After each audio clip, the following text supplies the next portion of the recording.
get through okay. By and large, Lebanese militiamen did not take drugs. They didn't get drunk. They didn't drink a lot. On either side. You could always reason with people.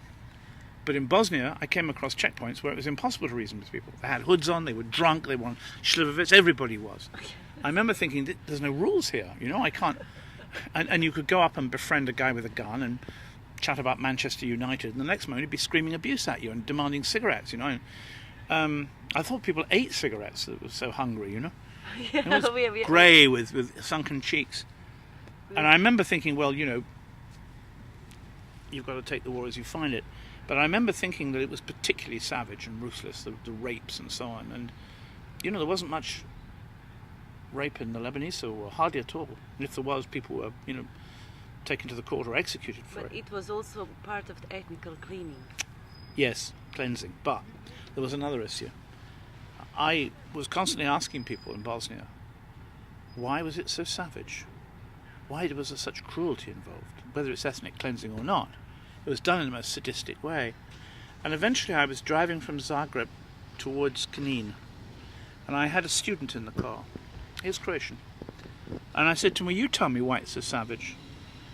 And he said, well, you have to understand, he said, we're all the same.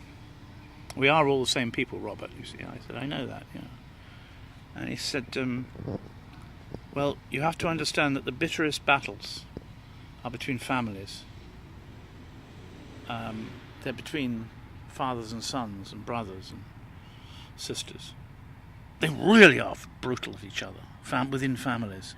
And he said, we look in the mirror in Croatia and Bosnia and we see ourselves, and that's the enemy. It's us. It's because it's about a family, we're all the same. He said if the Bosnians spoke a different language to the Croatians, or the Serbs had a different language and culture to the Bosnians, he said, maybe there'd be rules, but this is a family dispute. Yeah. I wrote about it at the time. I remember thinking, woof. You are mentioning, excuse me to interrupt you, several times civil war. You don't agree it was aggression? Look, I'm sorry. I'm not taking the British government line of years and years of civil. No, what I'm talking about is that understand. I was in the Lebanese war, which was between Christians and Muslims. Now, the Lebanese will tell you it was about aggression. It wasn't. It was a civil war, but they'll tell you it's aggression. Okay. So here I was in Bosnia, and one side said they were Christians, and one side more or less were Muslims. You see, there were parallels. Now, I know the story of what happened. 1, 2, 3. The Yugoslav army became the Serb army, and the Serb army then said this is not our country, and the Bosnians said it is our country, and so on and so forth. And clearly, when you have one uniform claiming it's the BiH forces, and the other claiming they're Serb forces, and this is etc. etc. There were many mistakes politically made on every side, particularly by the Serbs. But there were times when one could become very tired of listening to the cassette, endlessly. And I think at the beginning of the war, journalists were very romantic about Bosnia. Now, there's much to be romantic about. Here was a society that still clung to the ideal of secularism, and a Muslim married to a Serb Christian, etc. It's happening also now. Sorry? It's happening now. Yeah, well, fine. But the point I'm making is that it's very easy to take sides in a war. And one of the things I tried to do, it was quite clear in Serbia that people were being deliberately massacred by the Serbs. I know all the reasons, and it's true. But I made a point of going into Serb areas. I went, for example, to Banja Luka, where the cleansing of the Muslims was much worse. I went into before they blew up the mosque, I went to see the Imam, who lived in fear behind locked doors. And he had this big book in which he wrote of every rape, every murder, every family taken from their home. I described it as the secret testament of his people's catastrophe. I wrote about it.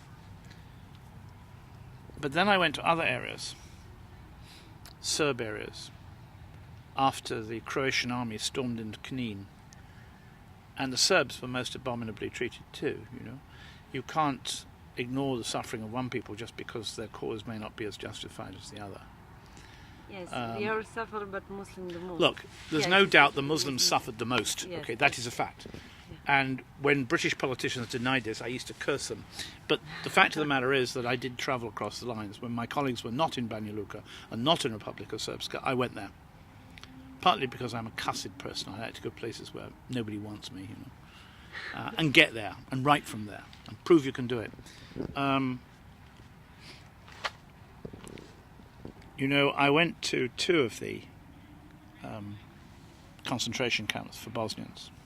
One was at Ternopolje, and the other was not far from Banja Luka. Ternopolje is south of Prijedor, of course. And it was a very interesting situation because the camp commandant at the earlier camp was called Popovic, a colonel, of course, Yugoslav army.